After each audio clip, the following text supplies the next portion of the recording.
തലേരാത്രിയിൽ അടുക്കി വെക്കാൻ ഞാൻ തന്നെ എനിക്ക് ഒപ്പിച്ച് വെച്ച പണിയാണ് കേട്ടോ ഇത്. രാവിലെ അടുക്കളയിൽ വന്നപ്പോൾ തലയ്ക്ക് ഭ്രാന്തെടുക്കും വിധം മേടിച്ച സാധനങ്ങളെല്ലാം നിരത്തി വാരി കൂട്ടിയിട്ടിരിക്കുന്നു. പിന്നെ പെട്ടെന്ന് തന്നെ അതെല്ലാം ഒന്ന് അടുക്കി പെറുക്കി വെച്ചു. അപ്പോൾ ഏത്തപ്പഴം മുഴുങ്ങാമെന്ന് വിചാരിച്ചിട്ടാണ് കേട്ടോ. ഞാനും അമ്മയും ദുർഗമ്മയും ഞങ്ങൾ 3 പേര് മാത്രമേ ഇത് കഴിക്കത്തുള്ളൂ.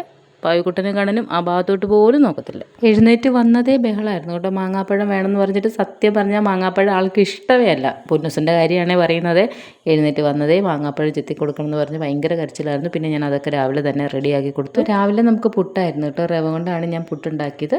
അപ്പോൾ ഇതാ അമ്മ അടുക്കള പൊരിയാമ്പുറത്തിരുന്നിട്ട് ചക്കക്കുരുവൊക്കെ ചിരണ്ടുകയാണ്. അപ്പോൾ നമ്മൾ ചക്കക്കുരു ഈ ചീര ഇട്ട് വയ്ക്കാമെന്ന് വിചാരിച്ചിട്ടാണ് കേട്ടോ. മുട്ടയൊക്കെ പുഴുങ്ങാൻ അടുക്കിൽ വെച്ചിട്ടുണ്ട്.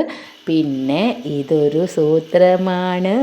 എന്താണെന്നറിയോ, ഇത് പഴുത്ത മാങ്ങ നന്നായിട്ട് മിക്സിയിൽ തൈരും പഞ്ചസാരയൊക്കെ ചേർത്ത് അടിച്ചെടുത്തിട്ട് ചെറിയ മാങ്ങ കഷ്ണം കൂടി അരിഞ്ഞ് ചേർത്തിട്ട് നമ്മൾ ലസ്സി ഐസ്ക്രീം തയ്യാറാക്കുകയാണ്. മാംഗോ ലസ്സി ഐസ്ക്രീം സൂപ്പർ സാധനമായിരുന്നു കേട്ടോ.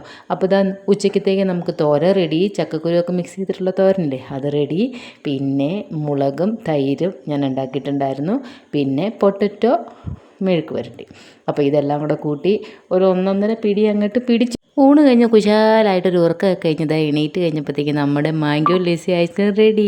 ട്രൈ ചെയ്ത് നോക്കണേ, അടിപൊളിയാണേ. അപ്പോൾ ഇത്രയേ ഉള്ളൂ വീഡിയോ. Love you all.